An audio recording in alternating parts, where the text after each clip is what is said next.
नमस्कार। आज तपाईलाई यो भिडियोमा म भर्खरै गण्डकी प्रदेश लोकसेवा कार्यालयले विज्ञापन गरेको विभिन्न तहहरूमा अनलाइनबाट कसरी आवेदन गर्ने अथवा घरैमा बसेर कसरी आवेदन दिन सकिन्छ भन्ने विषयमा जानकारी दिनेछु। त्यसका लागि सबैभन्दा पहिले तपाईले कुनै एउटा ब्राउजर खोल्नुहोस् र त्यो ब्राउजर खोलिसकेपछि गण्डकी प्रदेश लोकसेवा आयोगको वेबसाइट ppsc.gandaki.gov.np हेर्नुहोस् है, ppsc.gandaki.gov.np एड्रेस बारमा लेखेर इन्टर की थिच्नुहोस्। अब गण्डकी प्रदेश लोकसेवा कार्यालयको वेबसाइट खुल्छ। यो खुलिसकेपछि अब यसका नोटिस आएका सूचनाहरूलाई बन्द गर्नुहोस् र अनलाइन एप्लिकेसन भन्ने अप्सन छ, त्यो अनलाइन एप्लिकेसनमा क्लिक गर्नुहोस्। र यदि तपाईले अनलाइन एप्लिकेसन गर्नका लागि आइडी बनाउनु भएको छैन भने सुरुदेखि नै हामीले जानुपर्ने हुन्छ। त्यसका लागि तपाईले अब अनलाइन आइडी बनाउनुहोस्। त्यसका लागि अनलाइन आइडी बनाउनका लागि यो अनलाइन एप्लिकेसनमा क्लिक गरिसकेपछि दर्ता गर्नुहोस् मा गएर अब हामीलाई यहाँ आफ्नो डिटेल मागेको हुन्छ। त्यो डिटेल हामीले यहाँबाट भर्न सक्छौँ है। मैले यहाँ भर्दैछु।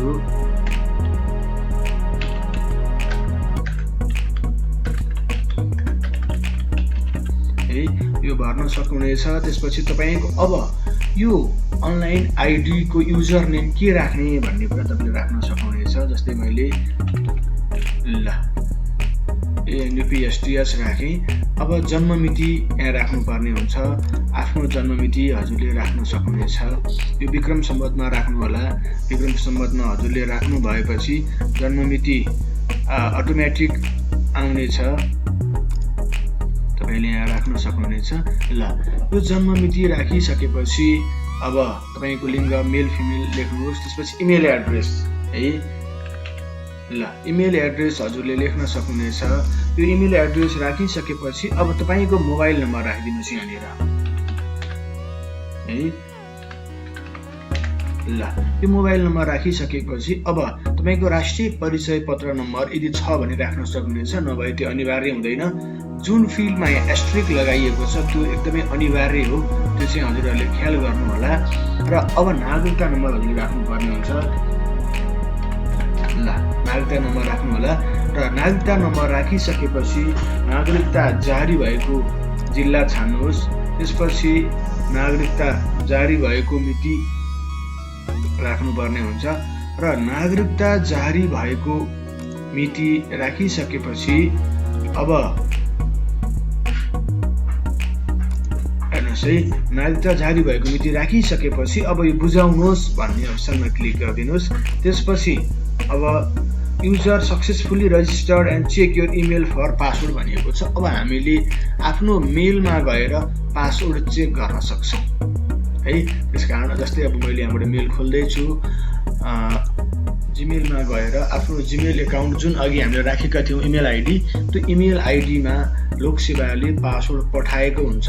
त्यो पासवर्ड हामीले प्रयोग गर्न सक्छौँ र एउटा इमेल आइडीबाट एकपटकमा चाहिँ रजिस्ट्रेसन गर्न सकिन्छ। र जस्तै उदाहरणका लागि मेरोमा अब यहाँ पासवर्ड आएन, कहिलेकाहीँ यसरी नआइदिन पनि सक्छ।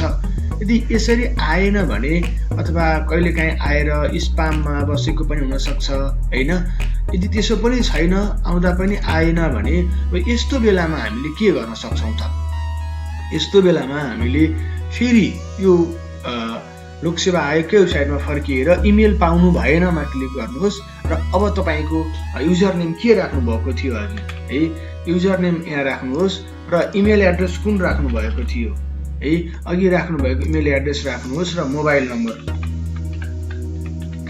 ल यो मोबाइल नम्बर राखिसकेपछि अब बुझाउनुहोस्। हेर्नुहोस् है, यदि तपाईलाई इमेल आएन भने चाहिँ अघि राख्नु भएको युजर नेम, त्यसपछि इमेल आइडी र तपाईको मोबाइल नम्बर अघि जे राख्नु भएको थियो त्यही राख्नुपर्ने हुन्छ। र बुझाउनुहोस् मा जानुहोस्। अब तपाईलाई यहीँबाट पासवर्ड रिसेट गर्ने अप्सन हुन्छ। र सकेसम्म आफूले सम्झिने स्ट्रङ पासवर्ड राख्नुहोस् हजुरले। यहाँनिर हजुरले आफ्नो पासवर्ड राख्न सक्नुहुनेछ। माथि जुन पासवर्ड राख्नु भएको छ त्यही पासवर्ड राख्नु होला। र यसलाई पनि सबमिट गरिदिनुहोस्। अब पासवर्ड चेन्ज भयो।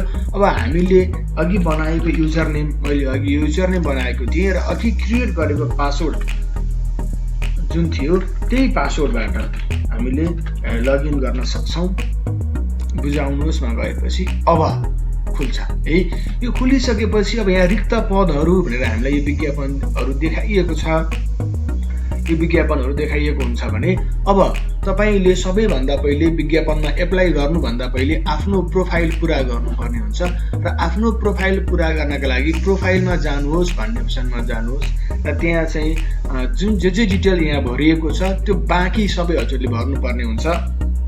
मैले हजुरहरूलाई अघि नै भनिसकेको छु, यो एस्ट्रिक लगाइएका जुन रेड एस्ट्रिक लगाइएको फिल्डहरू छ त्यो अनिवार्य भर्नुपर्ने हुन्छ। जस्तै नाम अङ्ग्रेजीमा यहाँ भएको छ, अब नेपालीमा नाम पनि हामीले भर्नुपर्ने हुन्छ। यहाँ मैले लेख्दैछु, यसरी नै हजुरहरूले पनि लेख्न सक्नुहुनेछ।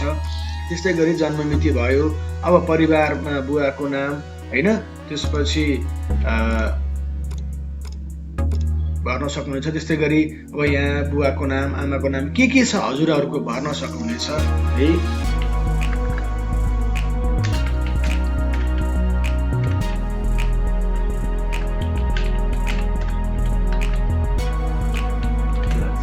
फिल्डहरू भर्दै जान सक्नुहुनेछ हजुरले है। अब यहाँनिर यो मैले अलरेडी अर्को आइडी पनि बनाएको कारणले देखाइरहेको सजेस्टेड देखाउँछ। यदि छैन भने हजुरले आफैले टाइप गर्नुपर्ने हुन्छ है। अब यो पति पत्नीको नाम छ भने भर्न पनि सक्नुहुन्छ, नभए नभर्न पनि सक्नुहुनेछ।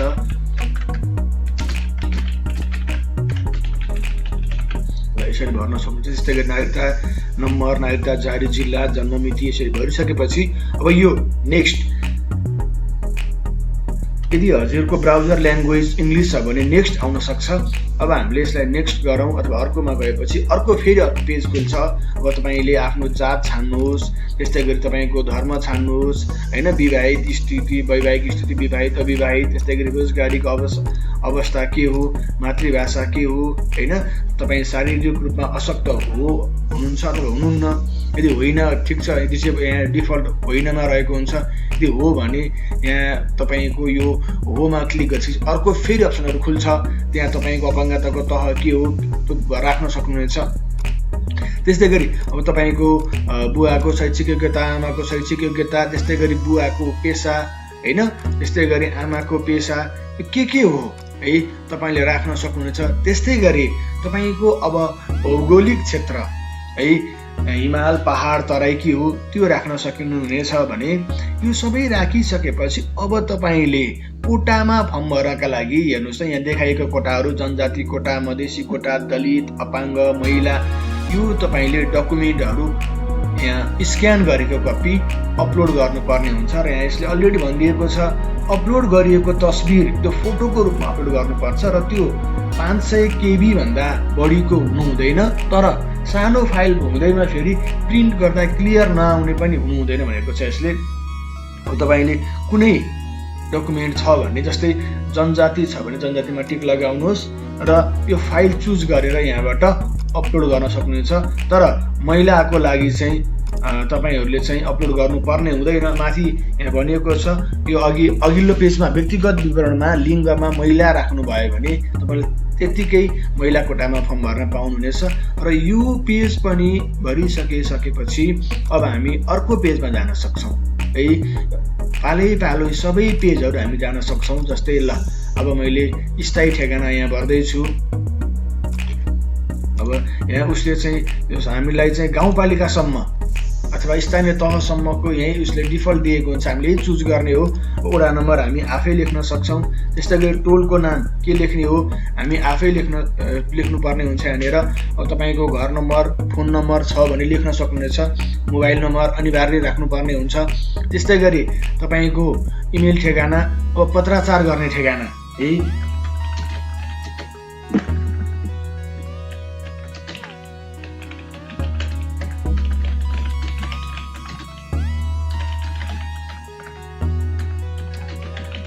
ल यो राख्न सक्नुहुनेछ। र यो राखिसकेपछि फेरि नेक्स्टमा जान्छौँ हामी है।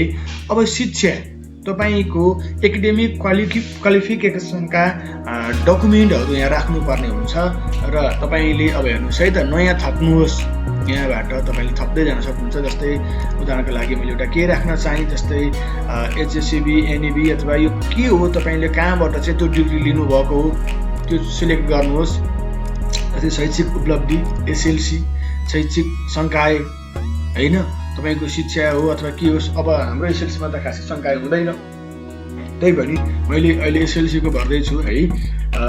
त्यस्तै गरेर तपाईले अब यसको ग्रेड भर्न सक्नुहुनेछ, पर्सेन्ट जीपीए भर्न सक्नुहुनेछ। त्यस्तै गरी अब तपाईको मूल विषय भर्न सक्नुहुनेछ। यो सबै भरिसकेपछि अब शैक्षिक संस्थाको प्रकार है शैक्षिक संस्थाको प्रकार निजी हो अथवा सरकारी हो त्यो लेख्न सक्नुहुन्छ। त्यस्तै गरी उत्तीर्ण गरेको साल है कति सालमा तपाईले उत्तीर्ण गर्नु भएको त्यो पनि तपाईले यहाँ राख्न सक्नुहुनेछ। जस्तै उदाहरणको लागि मैले राख्दै छु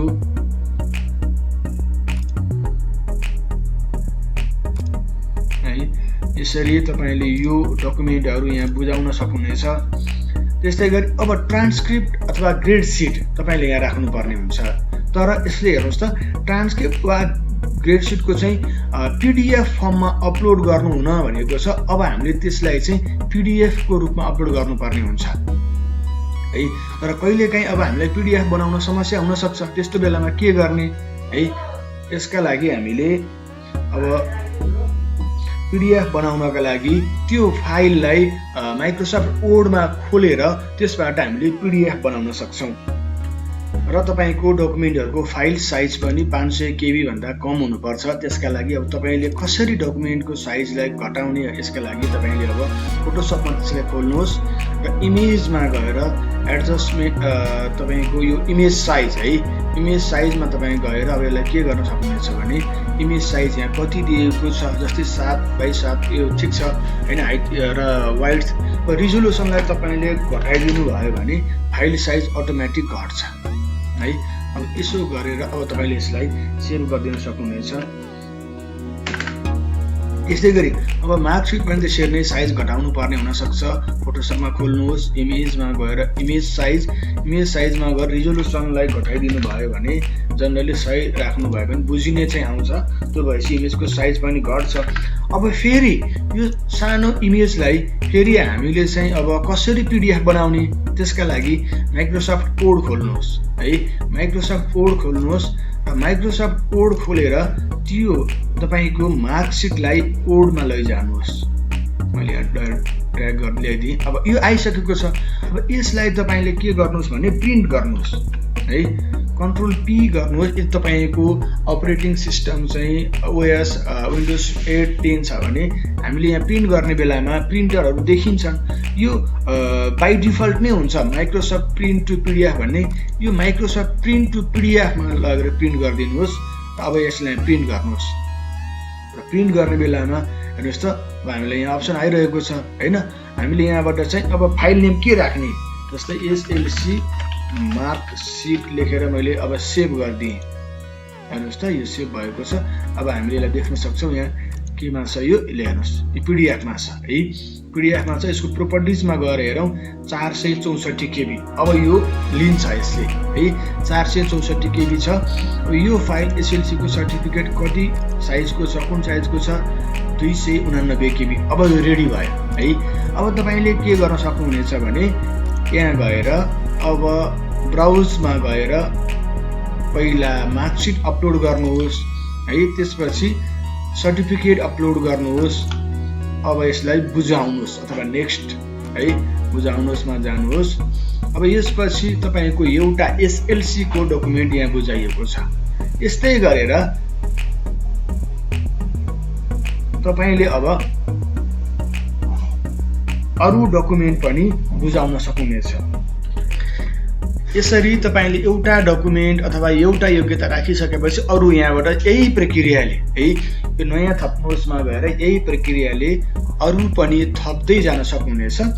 यति भइसकेपछि अब शैक्षिक योग्यता पछि तपाईको तालिम हैन तालिम सम्बन्धी केही डकुमेन्ट छ भने त्यो डकुमेन्टहरु राख्न सक्नुहुनेछ यस्तै गरी व्यावसायिक परिषद विशेष गरी यो स्वास्थ्य क्षेत्रका लागि हैन नर्सिङका लागि नर्सिङ काउन्सिल त्यस्तै गरी अरू सिएमए एचए पढ्नुभएकाहरूलाई चाहिँ स्वास्थ्य व्यवसाय परिषद काउन्सिल हैन यो काउन्सिलका डकुमेन्टहरू तपाईले यहाँ अघि शैक्षिक योग्यता जस्तै गरेर अपलोड गर्न सक्नुहुनेछ। त्यस्तै गरी तपाई कार्यरत हुनुहुन्छ भने तपाईले चाहिँ यो अनुभव सम्बन्धी डकुमेन्टहरू डाउनलोड गर्न सक्नुहुनेछ र यो अनुभव सम्बन्धी डकुमेन्टका लागि फर्म भर्नका लागि यो फर्म डाउनलोड गर्नुहोस् मा क्लिक गर्नुहोस् र यहाँ तपाईलाई फर्म डाउनलोड हुन्छ र यो फर्मलाई भर्नुहोस् र यो फर्मलाई यसलाई पनि भरेर स्क्यानिङ गरेर फेरि अपलोड गर्नुपर्ने हुन्छ। यदि अनुभव छैन भने अब फेरि अर्को अथवा नेक्स्टमा जानुहोस्।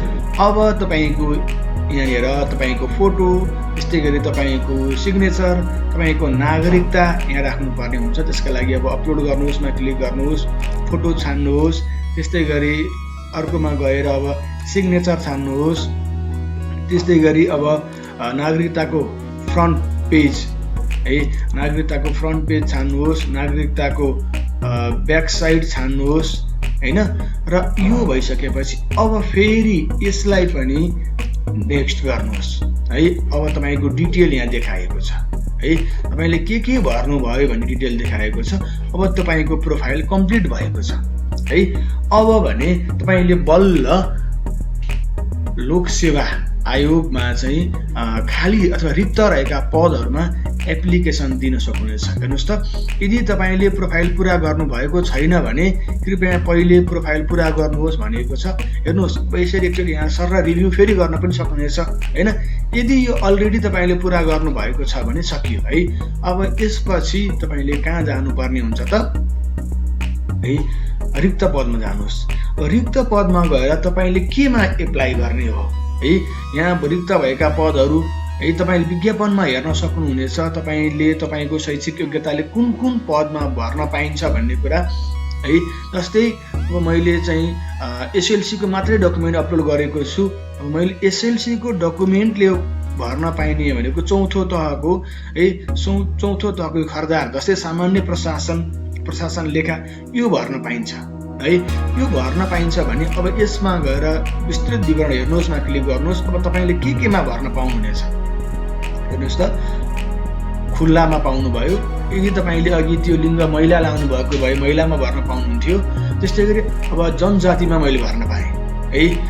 अघि मैले डकुमेन्ट अपलोड गरेको छैन है, तपाईले डकुमेन्ट चाहिँ त्यसको अपलोड गर्नुपर्ने हुन्छ भर्नका लागि। मैले अहिले यहाँ चाहिँ अब के गर्ने भने भरेँ भने पनि पछि लोकसेवाले एउटा मेसेज पठाउँछ डकुमेन्ट अपलोड गर्नुहोस् भनेर है। मैले अहिले खुल्लामा मात्रै एप्लाई गर्न चाहेँ है, एप्लाई गर्छु।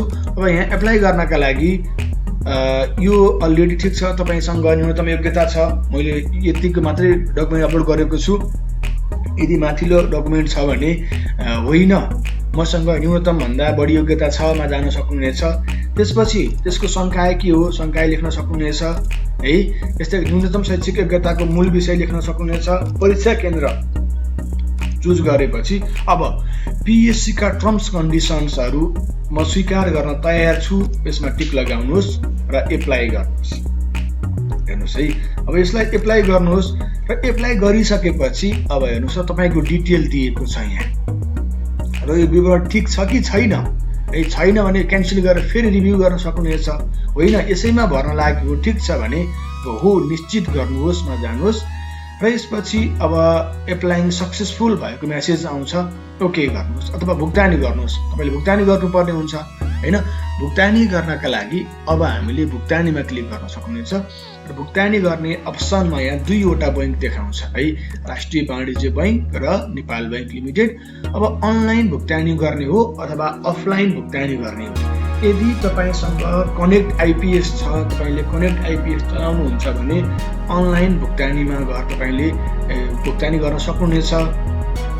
ल जस्तै यसरी सोध्छ हामीलाई हैन, यो विवरण भर्ने अनुसार भर्ने हो भनेर कनेक्ट आइपीएस मार्फत भर्नुहोस्। ओके, रकम भुक्तानी गर्नुहोस् मा जान सक्नुहुनेछ र तपाईको युजर नेम राख्न सक्नुहुनेछ यहाँ है। र युजर नेम राखिसकेपछि अब तपाईले यो क्याप्चा यहाँ दिएको क्याप्चा राख्न सक्नुहुनेछ है। यो क्याप्चा राखिसकेपछि साइन इनमा जानुहोस्। साइन इनमा गएर तपाईँले अब आफ्नो आइडी राखिसकेपछि यो अटोमेटिक त्यो फर्म क्रिएट भएर खुल्छ। अब तपाईँले कुन एकाउन्टबाट चाहिँ डेबिट गर्ने हो अथवा तिर्ने हो त्यो एकाउन्ट चुज गर्नुहोस् र सबमिट गर्नुहोस् है। र यो सबमिट गरिसकेपछि तपाईँलाई अब वान टाइम पासवर्ड माग्छ है।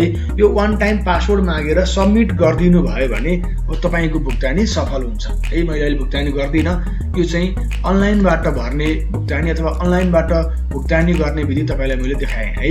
अब यसपछि तपाईँ अफलाइन भुक्तानी गर्नुहुन्छ भने कसरी भुक्तानी गर्न सकिन्छ त हेर्नुहोस् है। अब यो तपाईँले एप्लाई गरिसक्नु भएपछि मेरो आवेदनमा जानुभयो भने अथवा अघि नै तपाईँले त्यहीँबाट अफलाइन भुक्तानीमा जान पनि सक्नुहुन्थ्यो।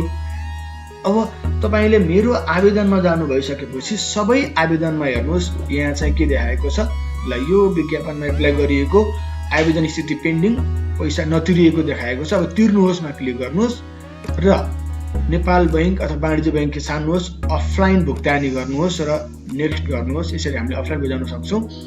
अब यसका लागि हामीले के गर्न सक्छौँ, यसमा क्लिक गर्नुहोस्, यहाँ भौचर जेनेरेट हुन्छ है।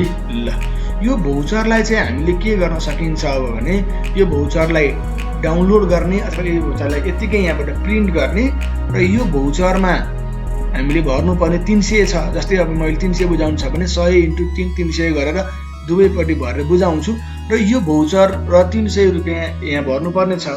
यो लगेर अब वाणिज्य बैंकको राजस्व शाखामा गएर तपाईँले यो भौचर बुझाउन सक्नुहुनेछ र तपाईँलाई यो बैंक प्रति र उम्मेदवार प्रति दुईटा हुन्छ। यो उम्मेदवार प्रति तपाईँले बैंकले फिर्ता दिन्छ र त्यो फिर्ता आइसकेपछि फेरि तपाईँले फिर्ता ल्याएर स्क्यानिङ गरेर अनि अपलोड गर्न सक्नुहुनेछ। अब तपाईँले जब बैंकमा गएर भौचर बुझाउनु हुनेछ त्यसपछि बैंकले भेरिफाई गरेपछि भौचर अपलोड गर्नका लागि यहाँ अप्सन देखाउनेछ अनि त्यो अप्सन देखाइसकेपछि तपाईँले त्यसमा ल्याएर भौचर स्क्यानिङ गरेर अपलोड गरिदिन सक्नुहुनेछ र भौचर अपलोड गरिसक्नु भएपछि अब तपाईँले त्यो भौचर बुझाउनु भएपछि यो तिर्नुहोस्मा आवेदन स्थितिमा पेन्डिङ नै रहन्छ भने एमाउन्ट तिरिसकेको भनेर मेसेज आउँछ र यो पेन्डिङ चाहिँ तपाईँको यदि लोकसेवा कार्यालयले भेरिफाई गर्यो एप्रुभ भएपछि चाहिँ प्रमाणित अथवा एप्रुभ भनेर आउँछ भने कुनै डकुमेन्ट तपाईँको पुगेको छैन भने